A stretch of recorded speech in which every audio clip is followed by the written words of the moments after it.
Hello, and welcome to an intro to Anthro with two humans. I'm human number one, John McCray. And I'm human number two, John Lehr. And this is a podcast where we reassess what it means to be human. And the title of today's episode is People Try to Put Us Down, talking about every generation. Oh, Jesus. Here we go. So, From Alpha to the what do you call them? Well, what are we? We're Gen X. Yeah. And then baby boomers. That's what I was trying to think of. Yeah, Sorry, it's a little hot here in LA. So we're having a heat wave right now. If you close your eyes and don't say anything for a while, I'll call you on your cell phone. Yeah, wake you up. Wake me up. It's hot. It's legit hot. Yeah, that's what I hear. It's like 110. You guys have become Phoenix. You become Phoenix. I know. We're we're on our way. Congratulations. Thank you. We're going to become uninhabitable too. We're all going to converge on the East Coast, I guess, at some point. I don't know. So anyway, John, the title of today's episode obviously is a reference to the Who song, the 1965 song. Generation. My Generation. Yeah, great song. And again, that song came out in October 1965. So it's almost 59 years old. God, and I'm 58. It came out right before me. I was born November 65. I know. It's older than us. It's older than us. Great song. Holds up. But it's interesting to think, I mean, that song, there hasn't been a month or a day in the world in our lives that song hasn't been playing somewhere. God, to have the publishing rights on that. Woo-hoo. Yeah. And in the article, My Generation by The Who, the making of an ageless anthem for rebellious youth. Thomas Curtis-Horsfall says that Pete Townshend wrote the song when he was 20 years old. Okay. Good times. 20 years old. Good times. And Curtis-Horsfall says that in 1987, Pete Townshend told Rolling Stone magazine that the song was about young people like him, and particularly young mods in Britain, quote, trying to find a place in society. Yeah. And if have you seen Quadrophenia? Isn't that the one where they're driving to the mods? It's a great movie. We just watched that recently. I every once in a while I got to go watch that movie because it's great. Yeah, the album's great, and it's such a great movie about disillusionment. When you're young and everything you were like really into. Here's the new boss, same as the old boss. I know. And Sting is in there. Remember, Sting plays like super cool mod. Remember? God, Sting. He was working it. Yeah. If he's not in that, he's in Dune. I know. Wearing those weird underwear, those golden underwear he wore in Dune. I heard those were his own. He wore that in he wore that in the Quadrophenia too.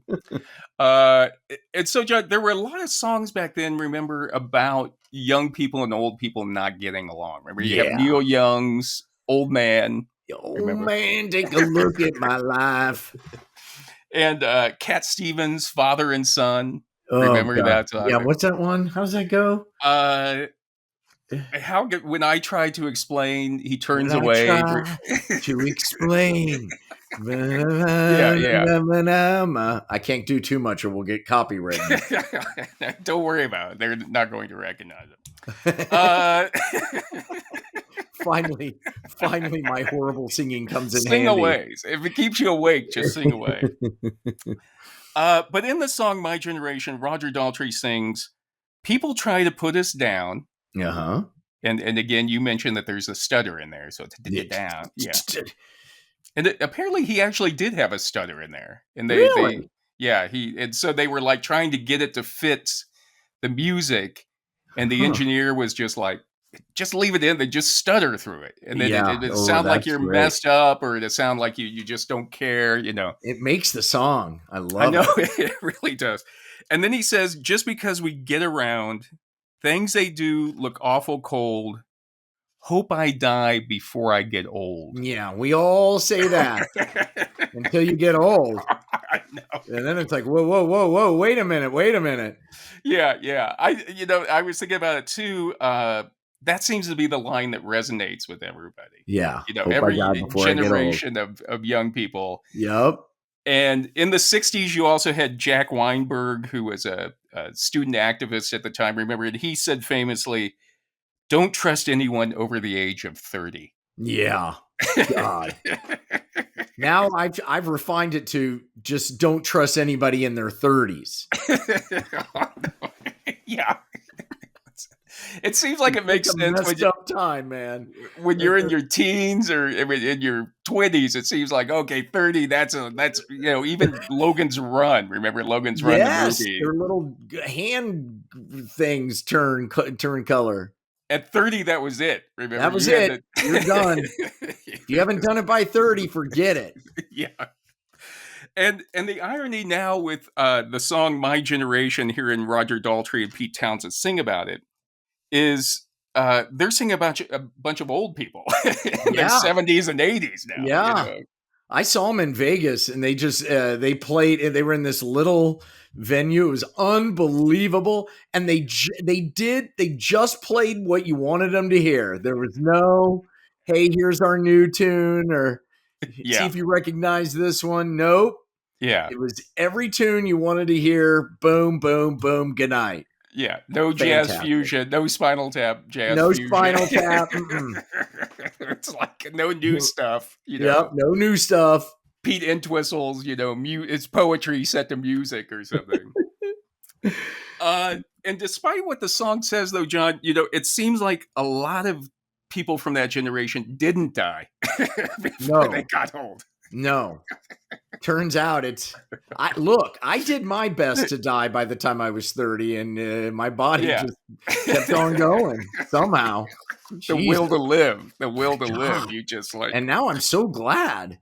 Yeah. Being in my 50s, I like this age. This is a good age, don't you think? I don't know. I'm having trouble growing old. I feel like I haven't started yet.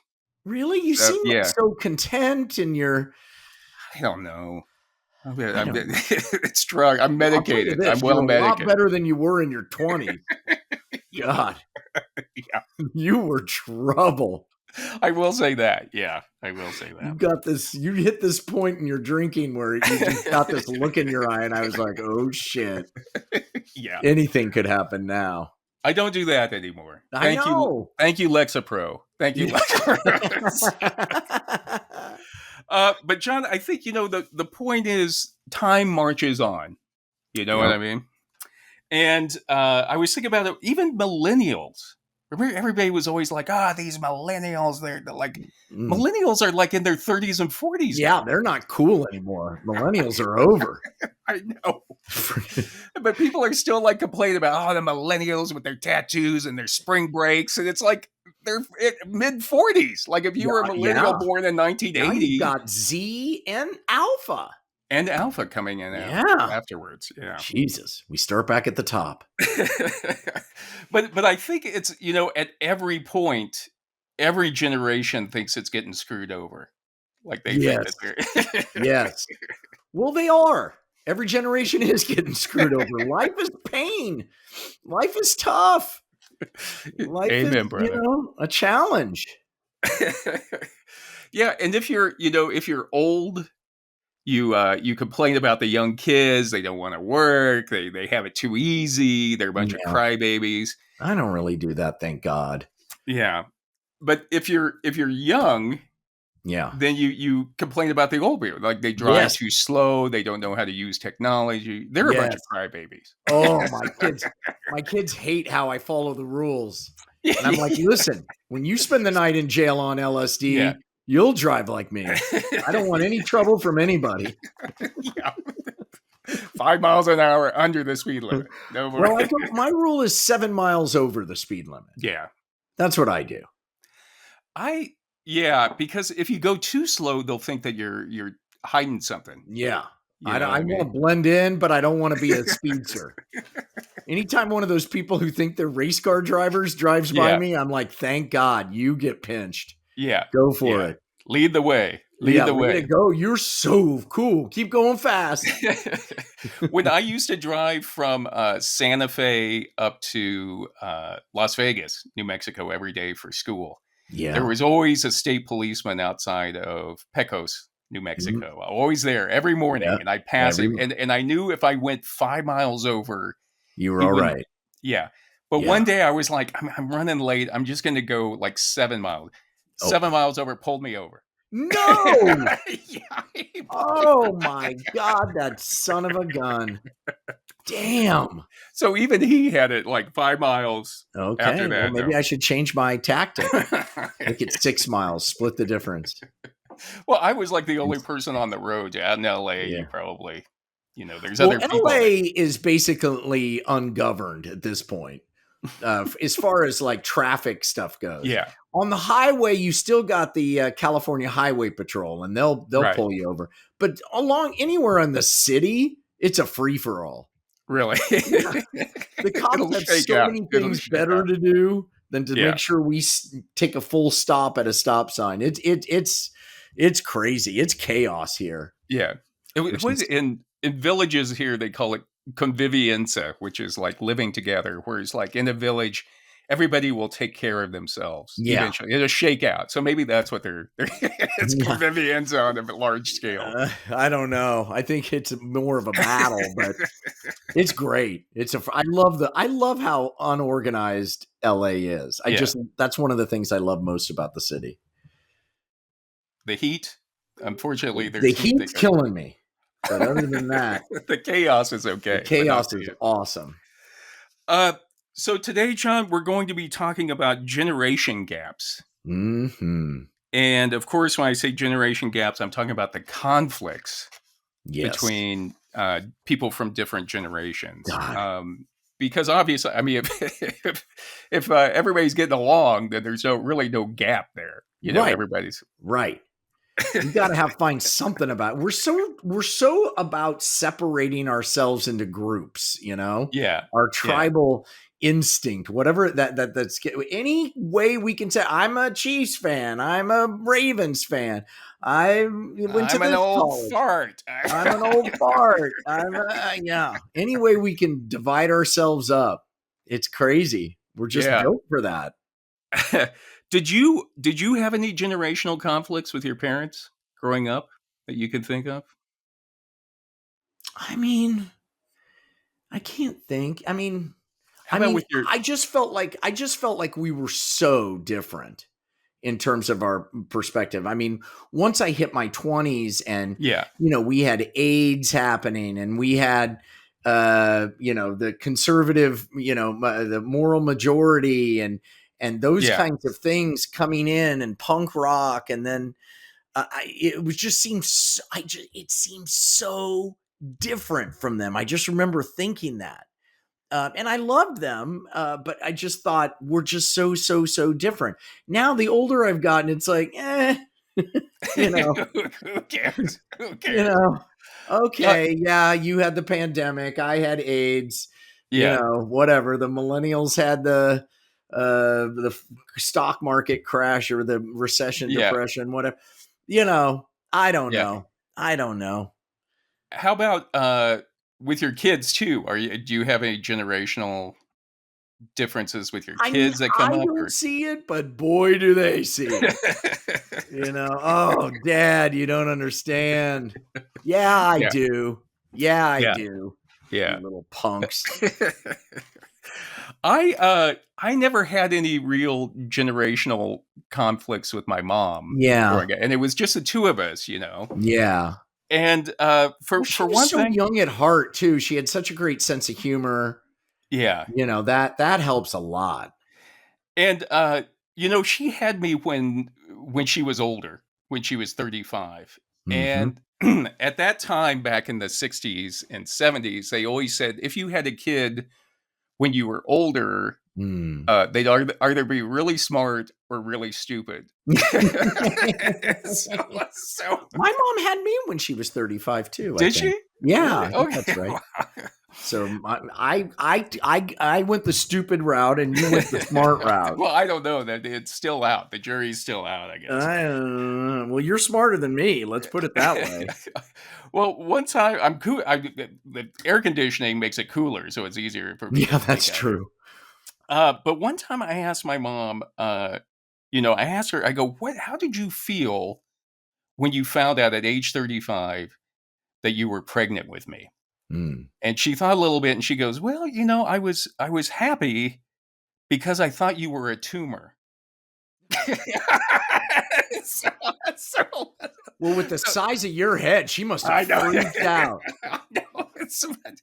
But you've got a noggin on you. All you McCrays. Imagine her feeling that inside. She thought it was a tumor. But the thing is, when you set the bar that low, you know what I mean? Because there really wasn't anything I could. I mean, I'm obviously going to be more successful than a tumor, I would think. In my life. Oh God. And if anything, when it came down to anything I did, she could always say like, well, he got busted by the police, but at least he's not ovarian cancer. Right. And not to mention my brothers, my older brothers, and my mom's boyfriends, actually, they all did things that there was nothing I could do to shock my mom by the time I came along. Yeah, you were in the sweet spot, batting fourth, batting cleanup in the McCrays. Yeah, it was a walk on. I could do, even if I tried, she'd just be like, "Oh, okay, don't do that again. Don't do that again."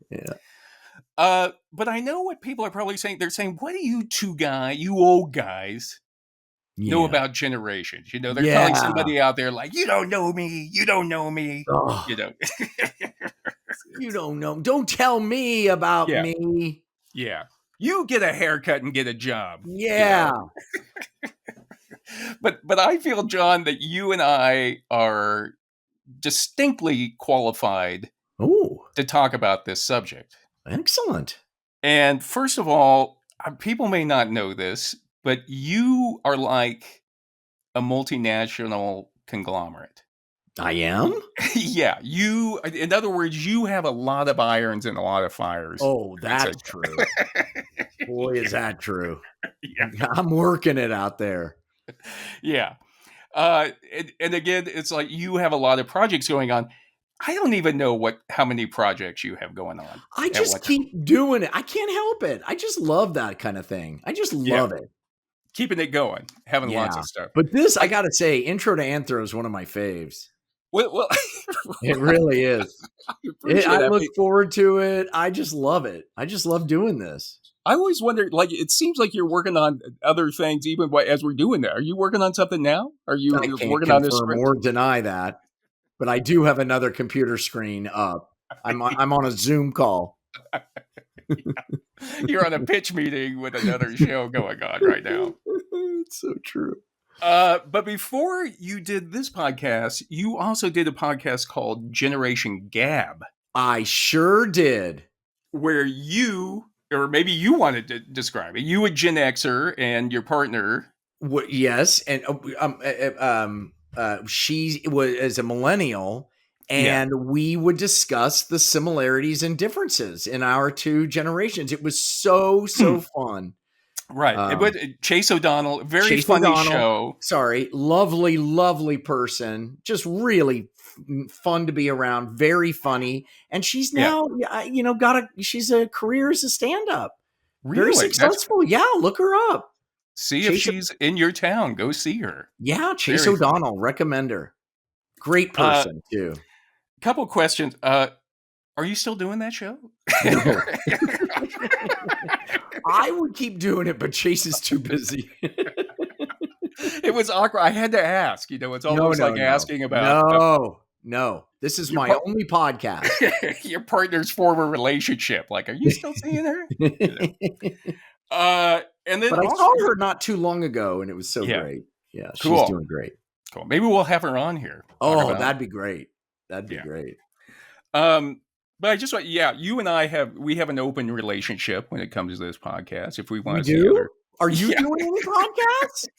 Maybe. I feel like we're committed. No, I am not in an open relationship. What? I thought we could. I thought we could see other co-hosts if Wait, we are wanted you? to. You've got another No, I'm curious. I'm other podcast curious. podcast? That's All right. All right. Well, there's nothing I can do about it. where can people find that podcast? Generation Gab. Is it still out there? It's still on Podbean, I think. Yeah. I don't know. I'll have to get back to you on that one. Okay. Just we'll post Google it. Generation Gab podcast, John Lehr. Yeah. Face and then O'Donnell. that way, if we're running behind or something and you need some human, you need some loving from human number 2, you can look up Generation Gab. Yeah. I'll try to see what I can find here. Well, you don't have to do it right now. You can do it later if you want. We'll post it on the. Okay. Now we got you working on something else. Huh. The only thing that comes up is Generation Mars podcast. Uh-oh. Really?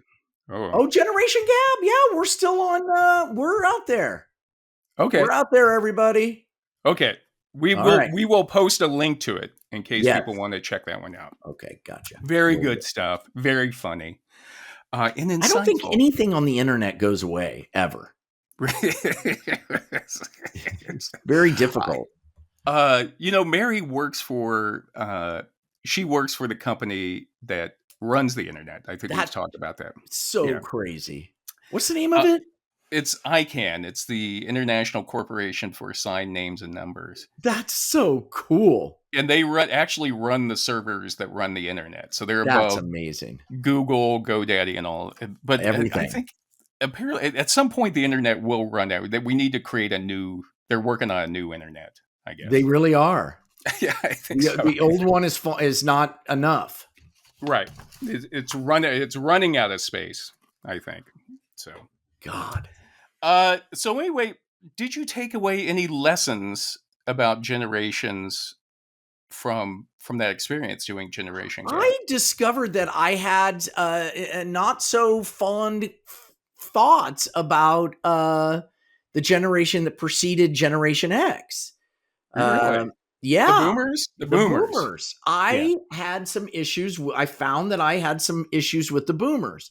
Yeah. Mainly because they kind of turned, they were the hippies, and then they turned and went for, they became yuppies. The money thing was a big problem for me.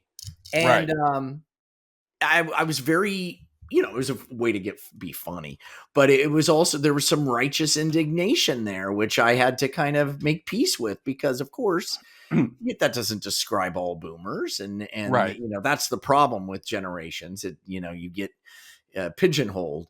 Generation X is kind of unique. It's kind of impervious to real, direct attacks, and that's because we're a small generation, small number, and we're betweeners, and we were slackers. So when you don't do anything, you don't do anything wrong, either. And there's lots of articles out there. Maybe you were going to talk about this, and I apologize, but lots of articles out there about Gen Xers being kind of a good conduit between the boomers and Gen Z or millennials, right, which is kind of cool. I read a lot of articles, a lot of books about generations, and there's all kinds of different theories out there. For example, one of the things about baby boomers is that it's such a large generation. Yes, like the fertility was off the charts. So you have one writer I read was saying how it's almost like a snake having swallowed like a bowling ball or something. You know what I mean? That it's coming through the pipeline. Yeah. It's just an enormous generation. Yeah. Yeah. And the other thing, somebody had written about how usually if one generation makes a lot of strides socially, for example, or or culturally, then the next generation, there's really nothing for the next generation to push against. So they kind of just benefit from what was done before them. True. And the greatest generation was before them, the World War II. So, yeah. Well, and then you had, the silent generation were the people that were after like World War II Between. generation were like 1901 to 1926. And then after that, you You had had the the silent generation yes, who were the parents. So some of the parents of the the boomers, baby boomers. or Yeah. the greatest generation too, Right. right? Yeah. Wow. Yeah. That's it's interesting. Yeah, it's always fascinating to look at great swaths of people by generation. Yeah. What I found interesting is that the silent generation, which were the people that were kids when they went through the depression and everything, the people Yeah. born late 20s up until about 1945. Like our grandparents, Right. basically, right? Well, yeah.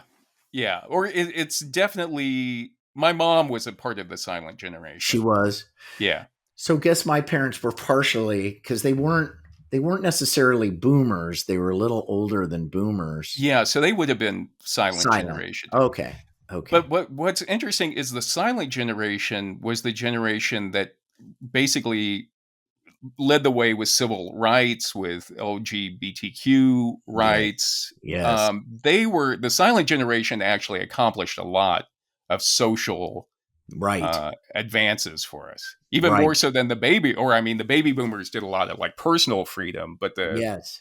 But the like silent generation. LBJ was Lyndon B. Johnson. Would he be a silent generation?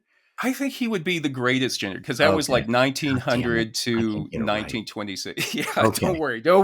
It's a little different everywhere. Okay. Um, the other, but coming back to me, remember I worked on a show for VH1, which we mentioned before. It was a game show called My Generation. Oh, that's right. You know everything about generation. God. Man, they So, worked your butt off on that show too. yeah. God. And the conceit of the show is that you'd have people from one generation, like an older generation, baby boomers, competing with Gen Xers to see about who knew the most about music from each Mm, other's generations. I like that. Yeah, and I'll tell you right off, the older people knew everything. Yeah. They were Yeah. all Of course. Yeah. they were The boomers just kicked their butt every single time. yeah, and all from that generation, it was all guys in like concert T-shirts, little overweight, and looked like they worked in used record shops in L.A. They just knew Yeah. everything. They They just knew. read every encyclopedia. They knew it all. Whereas Yeah, Gen Xers, they're just blowing bongs on their yeah, couch, listening to music. That sounds good. yeah, yeah, Well, we're also the Gen Xers. We had I think we had bad music.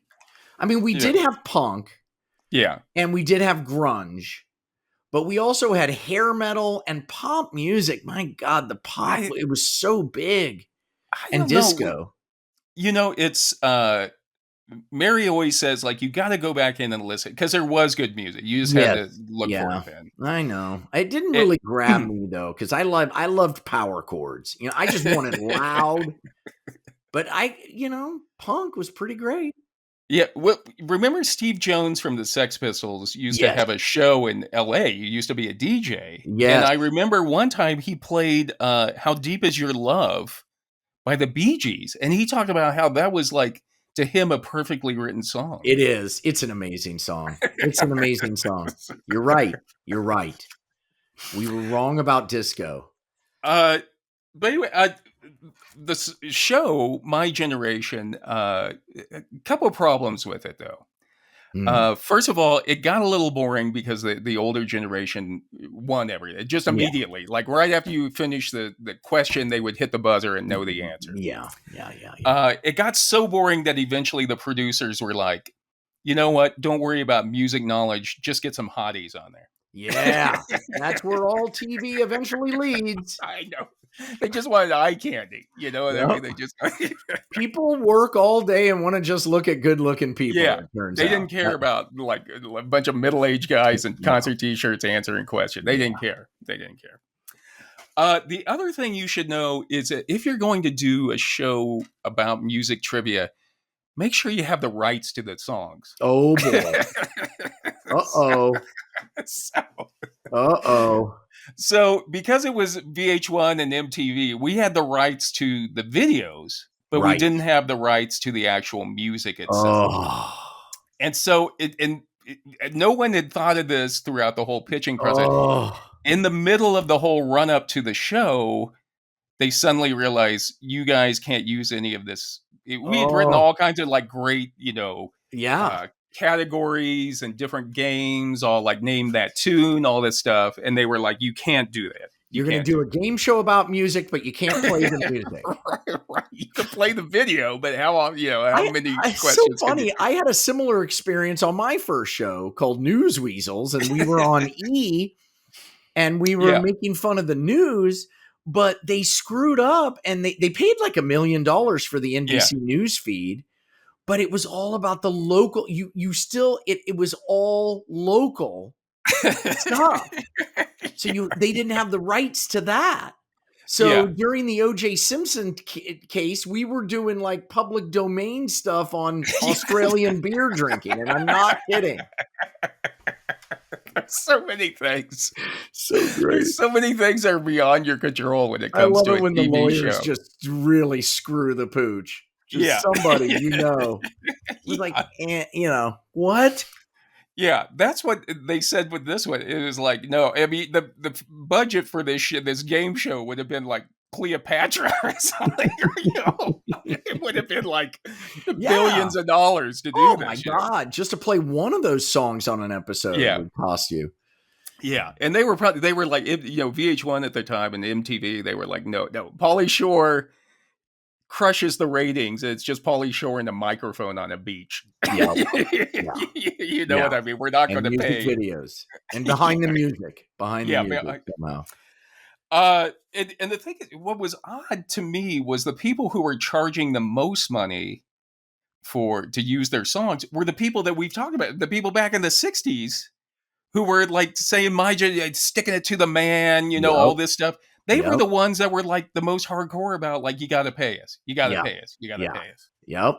We don't mess around. We are about the dollar, which is what happened to that generation. Yeah. When we were living in Santa Fe, I read an article one time or a book or something about some guy who said he knew things had changed in Santa Fe when he went to a party with a bunch of hippies there. And they were all talking about their real estate portfolios. Mm-hmm. Yep. So no more communes. Somebody bought that land that the commune was on, I guess. Now there's a hotel on it, a casino. But why do I bring up generations now? And one of the reasons is, in case you don't know, there's an election going on. No, I hadn't heard. Local? Or is it just local there? Well, it's a little some local, different districts around the country, but it seems like whenever elections come up, age is really becomes important, and generations become important.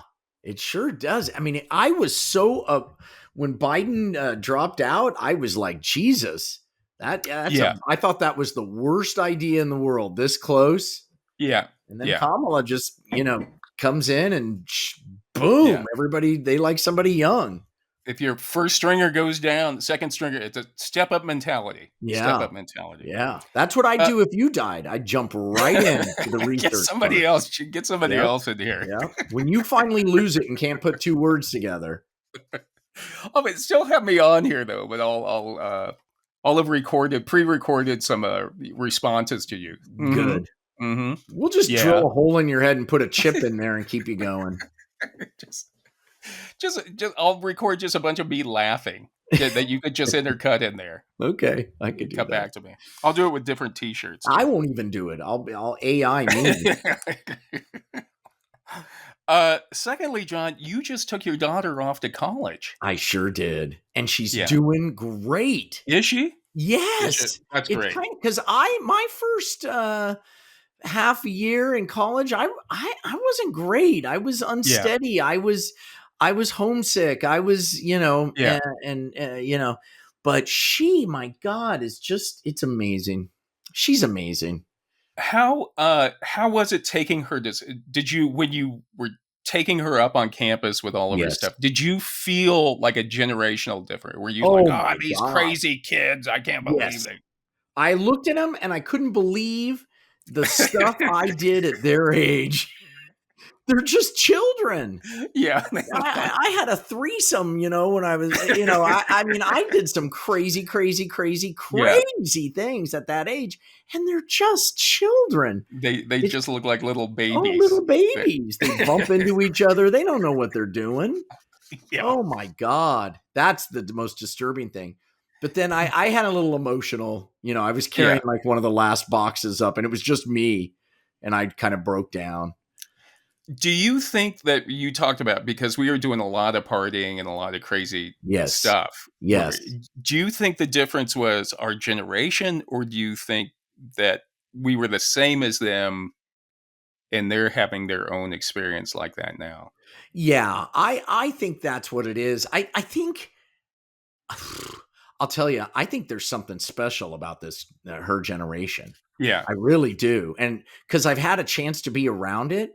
My God, they're so together, they're so understanding, they're so educated and aware.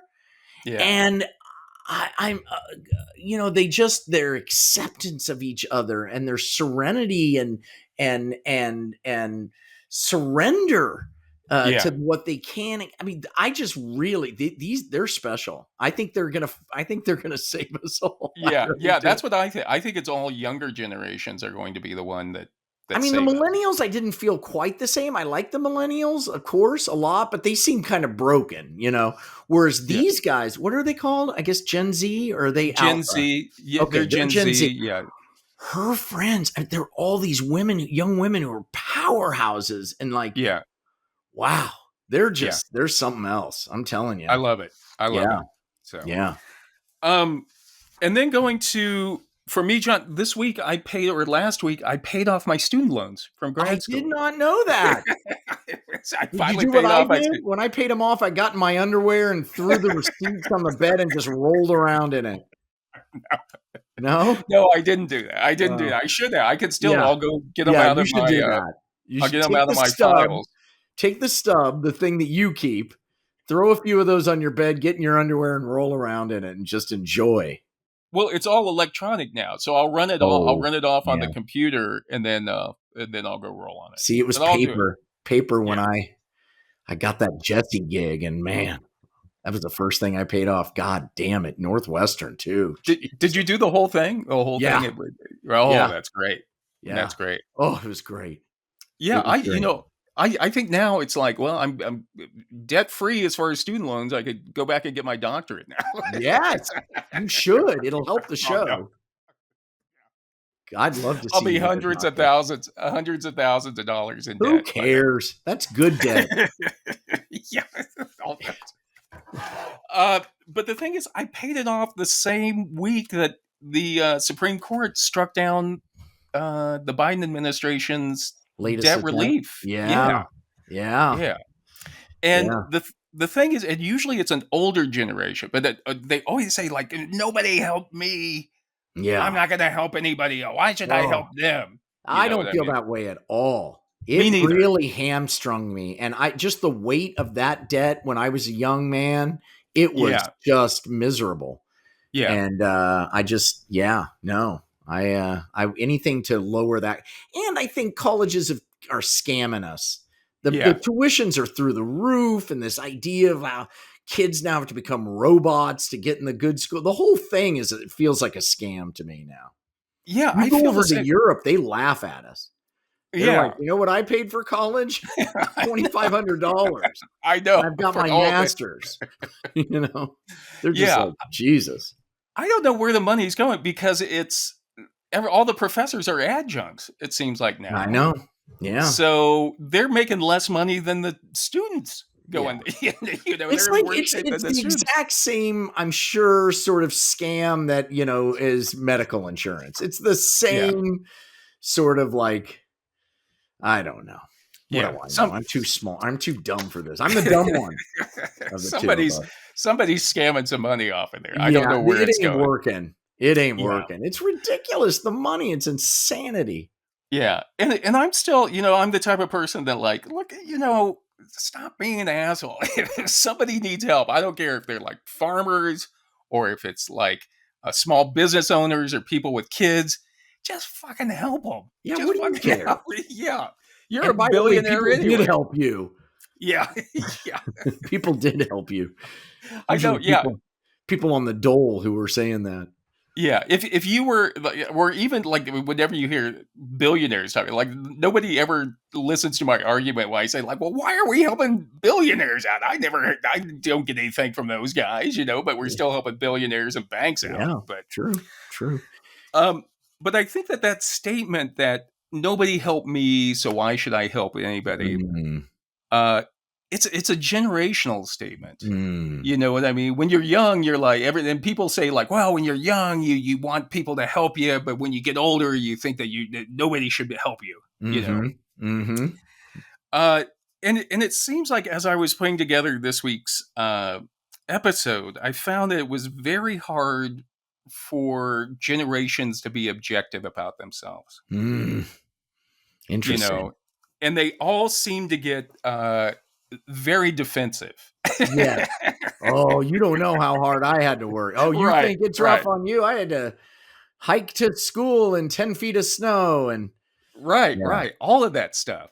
And it seemed like even when I was reading academic articles, they would start out academic, and then in the middle of it, I would start to realize that the researcher was just doing the same thing, trying to defend their own generation. You know what I mean? Jesus. Like we did all this, and they don't know how easy they Mm, have it, and I think it's because John, people focus so much on the specific differences between the generations, like the yeah. hairstyles, the technology, the music, Yes. lifestyle choices, Yes. that they miss what is actually happening between the generations, the cultural mechanics that are Yeah. going on between the generations. Yeah. And so today, I think we're going to look at, instead of looking at the actual differences, like the hairstyle, the music, we're going to look at what actually is happening in that relationship Mm. between the generations, Mm-hmm. and see if we can come up with something new that we Okay. can. Love that. Love it. So to begin with, let's start with a little refresher about culture itself. Okay. Okay. I mean, And this is you an remember, anthropological podcast. yeah, who else? Who better to talk about this? Yes. You remember in episode 17, Don't Look Now, But Your Culture is Showing. Yes, I do. We actually discussed culture Yes, in we detail did. and what culture was. Right. And we defined culture as my professor, Dr. Warren Lehl, had defined culture when I was in grad school. And since I paid off my degree, I can quote away on this. Yeah. Yeah. But Dr. Lehl said that, quote, culture is a learned, shared, symbolic, fluid composite of all that a society knows, values, believes, or creates that is passed down from generation to generation. Yes. And the key word in that is fluid for Yeah. me, is that it's Yeah. ever changing. It's Right. ever changing. And you can't go back and you can't skip over the now either. You just, this is it. This is where it's at. Exactly. It's constantly evolving. Culture is, even as we speak right now, our language, our belief system, everything is changing. 100. True that. It reminded me of, remember how they used to, and apparently you can, they always say that, if you go out to a cornfield in summer and you're quiet, you can hear corn grow. What? Really? Yeah. I gotta see that. Shit. I was around corn all growing up. I never tried it. They say you can hear like the leaves popping open, or like Well, corn does grow fast. Yeah. Man, does it grow fast. It's a grass. Yeah. Historically, or I mean, if you go back far enough evolutionarily, It's grass. It's a grass. Yeah. Wow. God, now I want a corn on the cob. That sounds so good. So, John, when what we're talking about, if culture is constantly changing, Mm-hmm. when we're talking about a generation gap, we're actually talking about a cultural conflict between what the culture was Mm-hmm. and what the culture is right now. Yes. And in her 2023 book, Generations, The Real Differences Between Gen Z, Millennials, Gen X, Boomers, and Silence, psychology professor Jean Twenge says that modern societies are always changing. Cultural change leads to generational change, as each generation effectively grows up in a different culture. Yes. Yes. That's Yeah. fascinating, I think. And then she points out that, quote, the breakneck speed of cultural change means that growing up today is a completely different experience from growing up in the 1950s or the 1980s or even the 2000s. Yeah. I remember I was talking with somebody about getting their hands on the first iPhone. First time you saw an iPhone. Because Gen X is like, we kind of bridge the gap. Like we dealt with paper and then we dealt with cell phones. You know, the internet came alive during our generation. So you talk about like those moments that just change everything, you know? Yeah. And I think we're about to hit another one with automated cars. It's on. Oh, yeah. I just saw one yesterday. Oh, no, really? So bizarre. But the days of the outlaw driving is going to be over. Yeah. With it, it'll all be controlled. Like they could just shut it all down if they wanted to. Like, I don't want to lose my. And I'm like, I'm sitting there looking at him, going, "Yeah, I don't want you driving out there." Yeah. They talk about Gen X being the generation that could still remember before computers. Yeah, you know what I mean. We sure kind of edged over that, and then millennials being digital natives, and then probably Gen Z being completely they've grown up with it completely. They're so digital that they don't even they're not as affected by it as as millennials and we were. They can navigate it in a way that we just cannot. You just grow up with it and you're just wired to do it. Yeah. But John, you could see if we're all, if culture is changing and we're all growing up in different cultures, you could see why there would be cultural conflicts. Yeah. I can't imagine why we're all still alive and haven't killed each other. Yeah. It's amazing. We try. But you could also see why, if you had grown up in an older generation, how you might experience a little culture shock in the new generation. Hell yeah. And so, if you think about what happens when you're traveling and you experience another culture, at some point you're probably going to experience culture shock. And culture shock is a real psychological phenomenon. It feels good. I like it. Do you? Yeah. It's like a cold plunge. You know how the cold plunge is in right now? I like it. You suddenly become very aware again. You have to think about it. Running out to the store you're very aware of going in, trying to figure out what you want, trying to communicate what you want. Totally. It's a slap in the face. Yeah. But in their book, Cultural Anthropology and Applied Perspective, Gary Ferraro and Susan Andreatta discuss... she's out there still, right? They discuss culture shock as it pertains to anthropologists going overseas and experiencing different cultures. Yeah. And but we could still experience culture shock if we go to a different city. Oh, absolutely. Or we go stay with relatives who do something a little differently than we do. Hell yes. A new job, for example.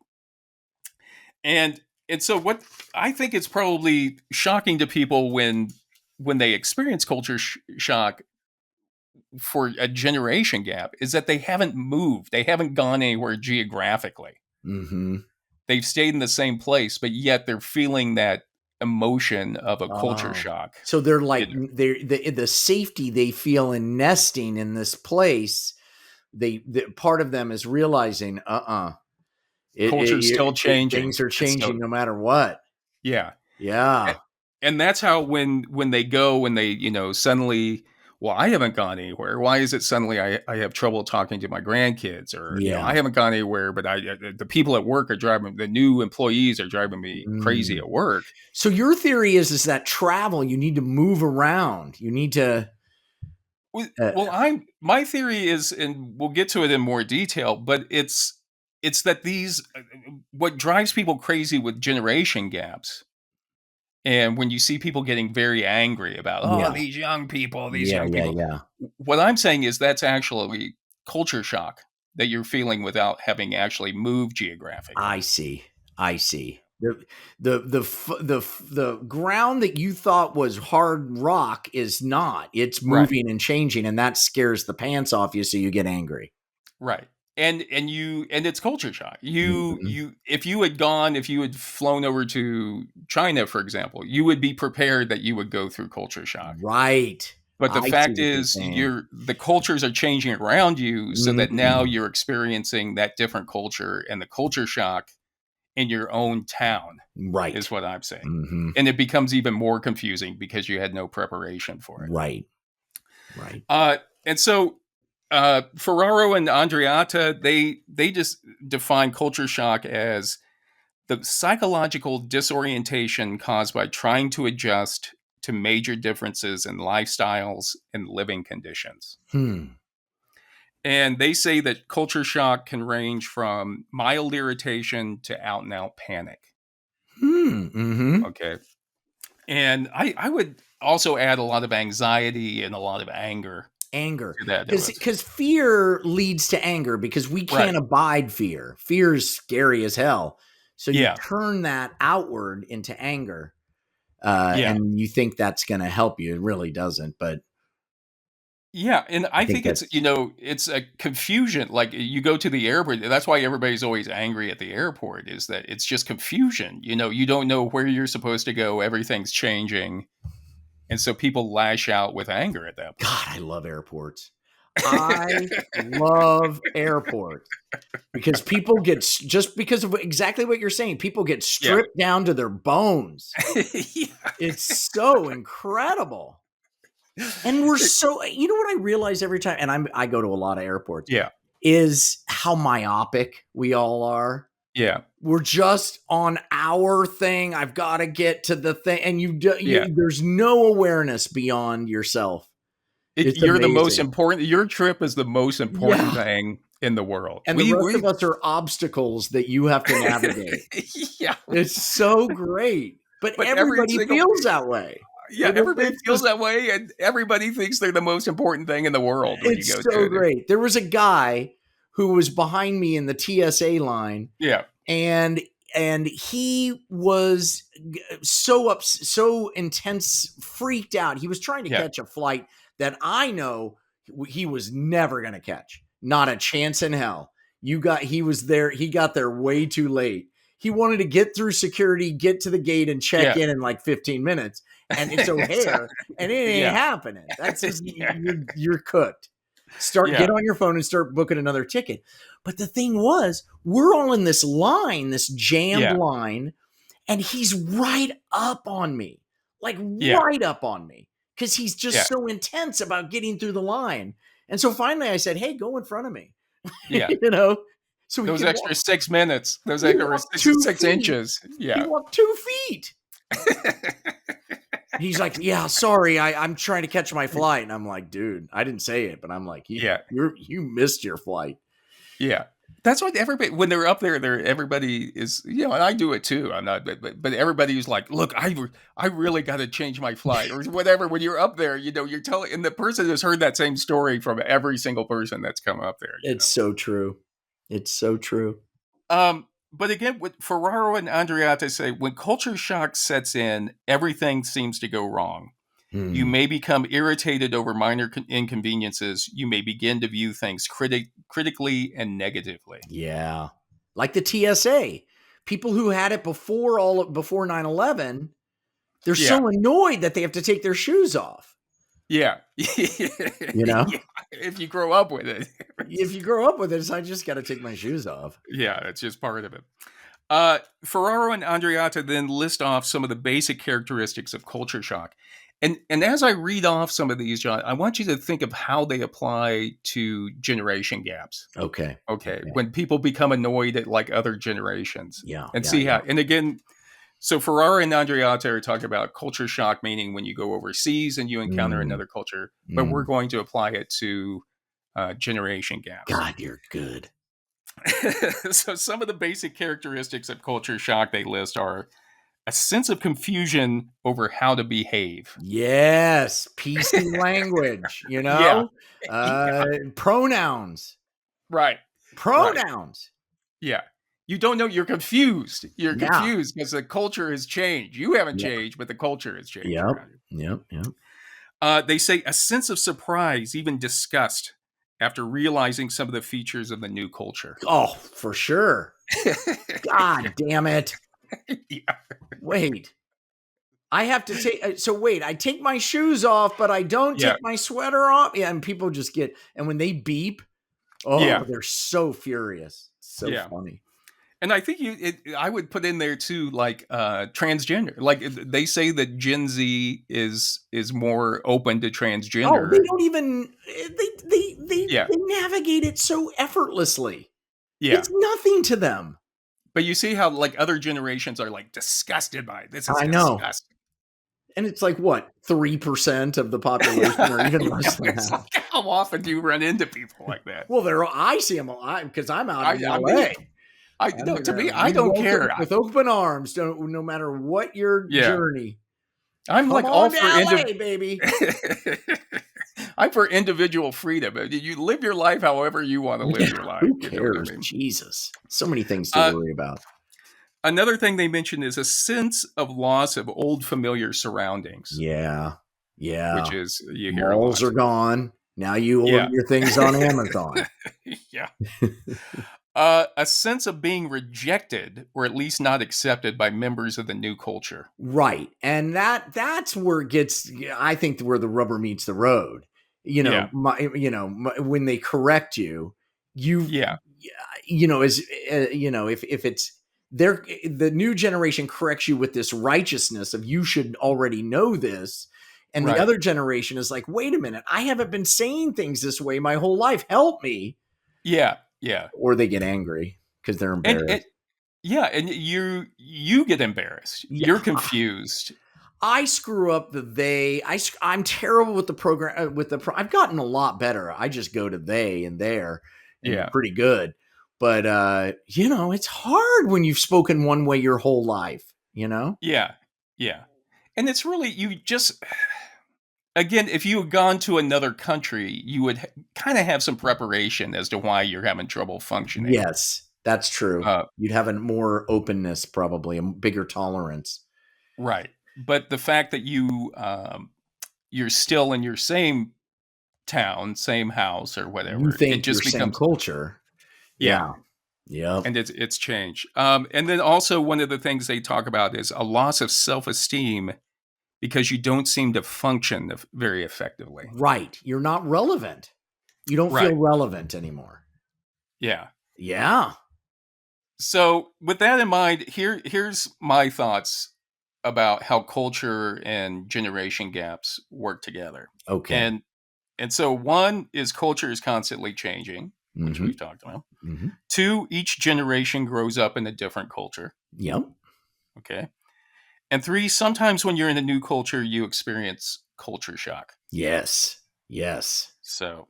Yeah. That's slap in the face. Yeah. And I think, that's why, again, coming back to it, you may not have moved, you may not have gotten on a plane, but you're experiencing culture shock when you go try to deal with your grandkids, try to deal with the people at work.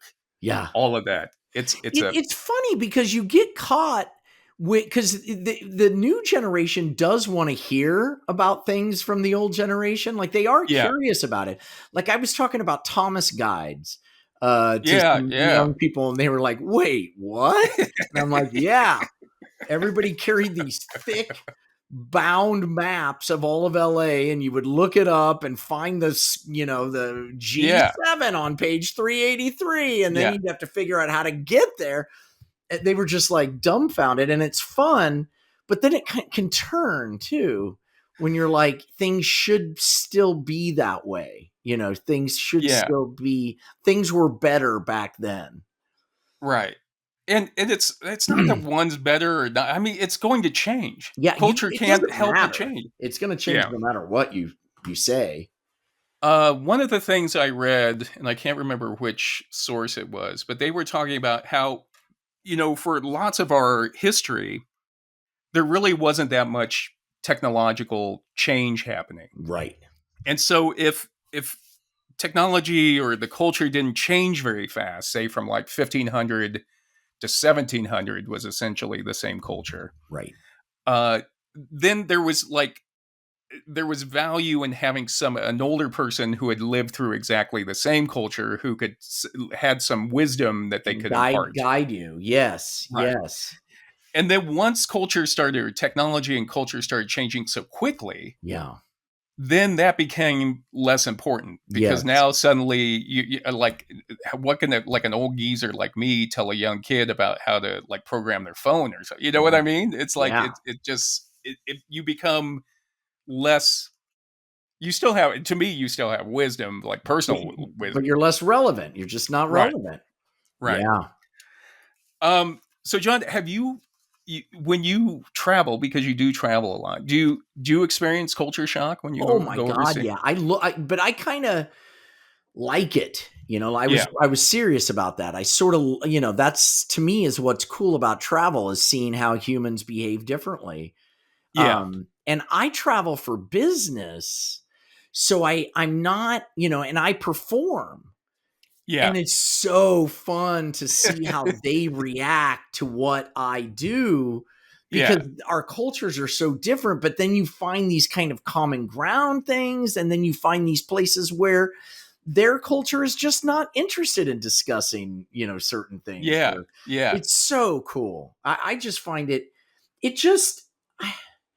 makes me feel young, I guess, really. Yeah. Because I'm just like, I'm just in this swath of it, like what you said, it's always changing. It's always different. And once you kind of open up to that, it's really kind of delicious, Yeah. Yeah. I find you have to be aware of it, though, because I've experienced, having gone to school overseas, having lived in different towns, lived around. You speak lots of languages, which is a real entrance to culture, obviously.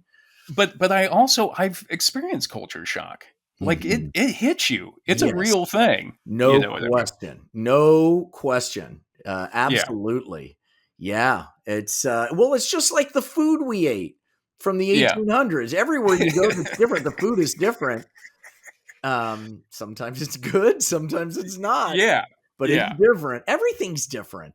God, to plugging your phone in, you have to have an adapter, and it's all different. Yeah. Yeah. But I've also been on the other side of being like the home culture, when I've seen people who are visiting here, who have come here to the United States, who also have culture shock and lose it. Yeah. And for example, when it happens a lot for like students going off to school for the first time, I'd see undergraduates kind of like lose it. Yeah. And then also when I worked for the Italian Tourist Board in Chicago, also, every couple of years, new Italians would come over to our office. They get transferred in, and they would always, when they first got there, they'd be excited about being in the United States. And then, at a certain point, after a few weeks, that excitement gets you through a lot of the emotional stuff or psychological stuff for a while. Yeah. But then after a few months, they would all, like, the bottom would drop out. Yeah. They just get homesick. They want their pasta the way it is. They want things. Yeah. Well, Well, I guess it makes it easy for Americans, because we've just so taken over the culture of the world. We've just inserted ourselves everywhere. You can always get to a McDonald's. But it was, again, culture shy, and I would see it go through with a lot of people who were transferred in, and it always, it manifests itself like, they would say with complete gravitas, like, John, how is it possible that there's no paper in the photocopier? And they'd be like upset about it, like it was some like moralistic or essential failing. And and I'd have to say to him, I'd be like, well, because you used all the paper making your copies and you didn't put more paper in there. You know what I mean? But it was like, to them, like when you're in that midst of culture shock, you lose it. You know what I mean? It's like the biggest thing. And so one time, one of the Italians, he had been over for just a couple of months, and he was going through culture shock. And he was really depressed and really angry and really unhappy. Yeah. And one day he stormed out of the office and went down onto Michigan Avenue. Mm-hmm. And when he came back, he was furious because somehow he had stepped on, there was a tube of toothpaste that was laying on the sidewalk on Michigan Avenue. And he had inadvertently stepped on it, and it had shot toothpaste all up his legs. Okay. Both legs? How the hell did that happen? It was just a lot. It was just like in between, right up like his legs. That's so bizarre. Right up his legs. That's the most bizarre. There's a full toothpaste. Was it what season was this? It had to be. It was summer because it was like, it wasn't frozen. So he stepped on it and he was walking, so it shot and like got both legs somehow. The toothpaste legs. How does that happen? Yeah. So get him on the show. Yeah. So he came in and he was furious. You know what I mean? And he was like throwing stuff around, and he was like slamming drawers and like, what the deal, menage? He's like really angry. Yeah. And he called me in and he was like, John. He was like, how is it possible that a tube of toothpaste could be left on the sidewalk in a major American city? And again, I kind of realized that it's, culture shock talking, but it's, the thing is, I didn't know how it went. How is it possible? That we don't know. Listen, I saw the biggest cockroach I've ever seen in Rome. I'd prefer toothpaste. Yeah, I know. Back off. But the question, how is it possible? And I think this happens with a lot of generation gap stuff too. How is it possible that a tube of toothpaste could be left on the sidewalk in a major American city? And there's a lot of subtext in that. Yeah. Because it implies, first of all, that this wouldn't happen in Italy. No. Right. But I know for a fact, I've seen all kinds, like you say, cockroach, all kinds of crazy stuff on European sidewalks. Yeah. It also implied that Americans, especially Americans living in Chicago, were both dirty because they dropped a tube of toothpaste. Litter. Yeah. And irresponsible that they didn't pick it up. Yes. So they were also lazy about it. How is it possible that a tube of toothpaste could be on the sidewalk? Yes. Or it was sabotage. They placed it so that the Italian would get it up in both pant legs somehow. I know. It suddenly ballooned out. Yeah. You know what I mean? It ballooned out from just being like, I don't know, you stepped on the tube of toothpaste out there. Suddenly it was like, and then it was also, I think, the fact that how is it possible? They would always say that, come possibile? How is it possible? So it became like, this was like an impossibility of nature almost. It was like an abomination that somehow this tube of toothpaste was left on the ground. Yeah. Yeah. And then also he got really angry that I had nothing to say, really. You know what I mean? No excuse for it. So then suddenly, as he's cleaning up his pants with a Kleenex, I could just stand there. It's like, I don't know how this happened. I didn't do it. Yeah. But the thing is, I'd like to get into it with him. If it's a full thing of toothpaste, that's a value. So it was dropped by accident, in my point of view.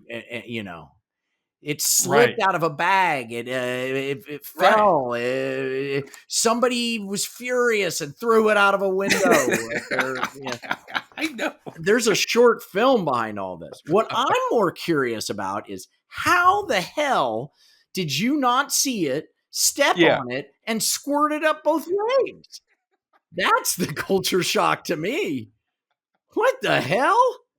To me, but you see how it's completely irrational when you're in that moment, whether it be in another country. He was just, you could tell he was embarrassed. Yeah. He was angry. He couldn't go home to his own apartment in Rome, for example. Yeah. It was a strange city. You know, he didn't speak, he spoke the language, but it's like, you know, he couldn't say anything to anybody. Yeah. And there I was, I had nothing really to offer, like, except to say, like, how did you step on, you know? Yeah. And it just made it worse. Yeah. It just made it worse. Yeah.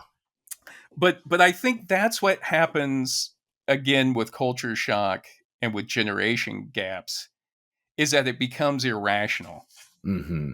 And it stops being just about like this one incident happened. Mm-hmm. And suddenly it becomes everybody everywhere. The entire culture is against you. Yes. You know. Yes. And so again, you know, I would say that when we are experiencing this discomfort for generational changes, we're actually experiencing the psychological phenomenon of culture shock. Yes. I love it. Excellent theory. I subscribe to it. And I think after your presentation today, our listeners will as well. Well, I don't know. I'm just saying, just think about it. Think about it. Yeah. Just real quick, John, also a couple other things about culture shock or generation gaps. Jean Twenge, in her book, she actually said, Twenge, Twenge. I actually listened to an interview with her just so I knew how to pronounce her name. Nice. But in her book, her theory says, well, you know, a lot of information or a lot of theories about generations focus on major events. Yes. And the major events defining a generation, for example, the World Depression, War II, AIDS, the stock market crash, the pandemic, the Vietnam War.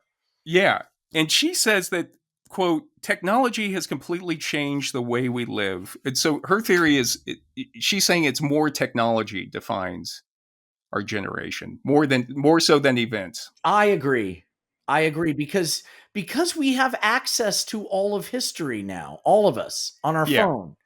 So everything becomes everything. Like Hudson, my son, will listen to Coltrane and, you know, something super modern and electronica. And to him, it's not about, I mean, he knows that some is older than, he knows, but it's just music. He's just listening to music. Right. It's all available. Caught with radio and the limitations of that. Yeah. Yeah. Remember, you'd always have on the AM radio, there'd be like, the sounds of our lives. And they'd be playing like Glenn Miller or something. Yes. It was there was a generation channel for everybody. I never heard any of our friends ever saying like, I love listening to that Sounds of Our Lives, you know, hearing Glenn Miller band or something. You know what I mean? You never heard. I think we got a little lucky because Frank, our friend Frank, who listens to the show, he introduced me to jazz and music that I never would have found. Never would have found. But anyway, Twenge says that she feels that generational differences have their origin in technology. Okay. And she says that technology does not always cause generational differences directly. There are intervening causes as well, which, and some of them, she says, are individualism, meaning how much emphasis the culture puts on individuals. Okay. So, for example, like the me generation, for example. And she talks about, like, you know, the greatest generation, the World War II generation, there was a little bit less emphasis on individualism because everybody was working together to beat the Nazis. Right. You know what I mean? Right. And so she says that, so you have technology and then you also have individualism. And then she also says, like, the pace of the life trajectory. So when people were all dying at like age 30, it was a little bit harder, or you didn't have so many generation gaps happening. Oh, yeah, for sure. Makes total sense. Yeah. Everybody was relevant because everybody kicked early.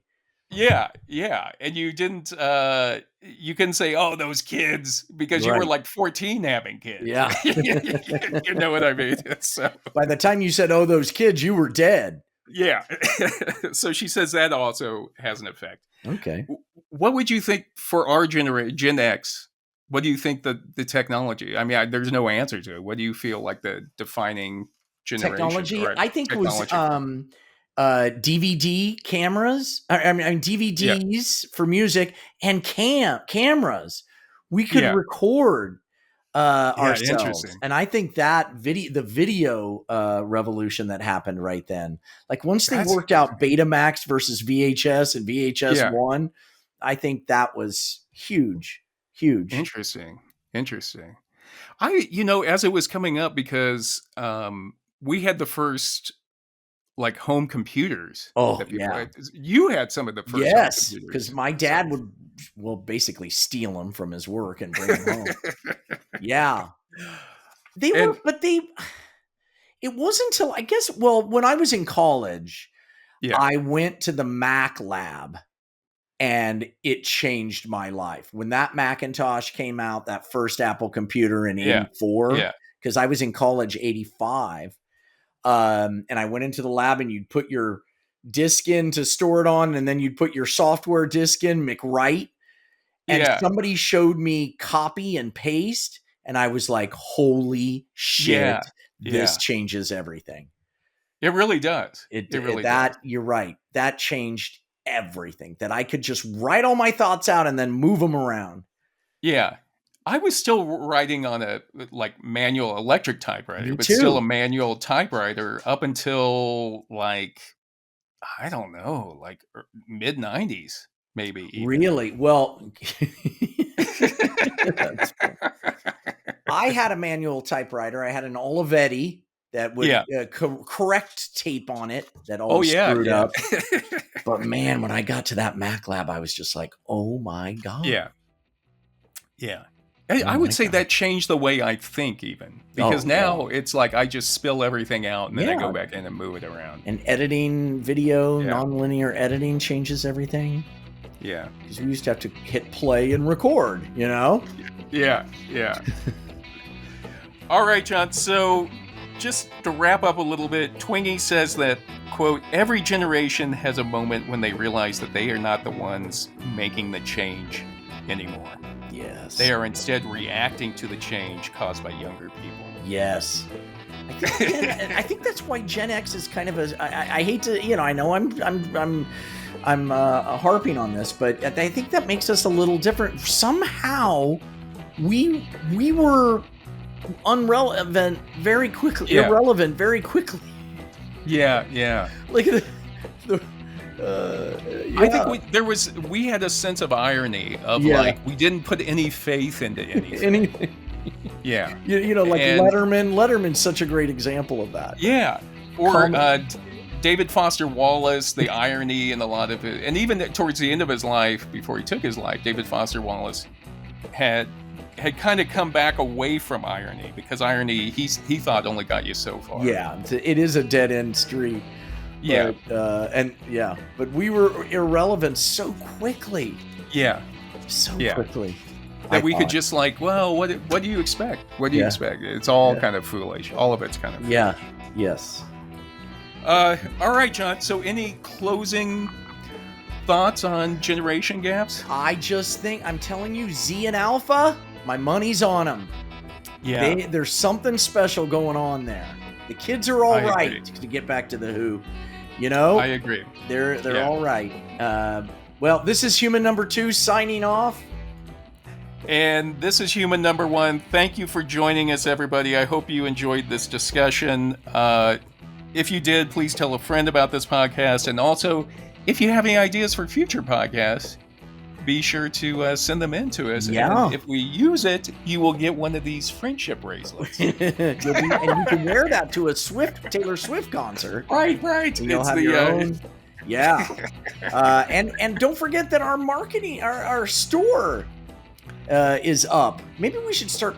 how do we put that, promote that? I don't know. I'm trying to connect it to Facebook. I couldn't figure it out. Yeah, it's a generation gap. I'll have to ask I know. kids. Although they're always like, Facebook? What, are you going to send me an email, Dad? Yeah. I heard that the crying emoji, that laughing and crying emoji isn't used anymore. Oh, that's over. LOL is forget about it. I still use it. I just came to social media about 6 months ago. You love those. I like it when you do it. But anyway, yes, we have our Intro to Anthro 2 Humans Cave Shop on Cafe Press, which we will post it, and you can get t-shirts such as this. I ordered a coffee mug. I'm waiting for it. I'll let you know. Hopefully by the next time we record, I'll have it. Okay, and then you can show it and talk about your experience with it. Yes. And then also, those t-shirts go good with Watson & Company socks. Oh, do they ever. And so, again, be sure to check out Watson & Company socks. And also, Piranhas Not Puppy, or Puppies Not Piranhas on Etsy for the friendship bracelets. Yeah. Thanks for listening, everybody. We love you guys. Love you, John. Thank you so much. Go get a haircut and a job, you young kids. Bob, get off my lawn, you kid. See you guys. Love you. Bye.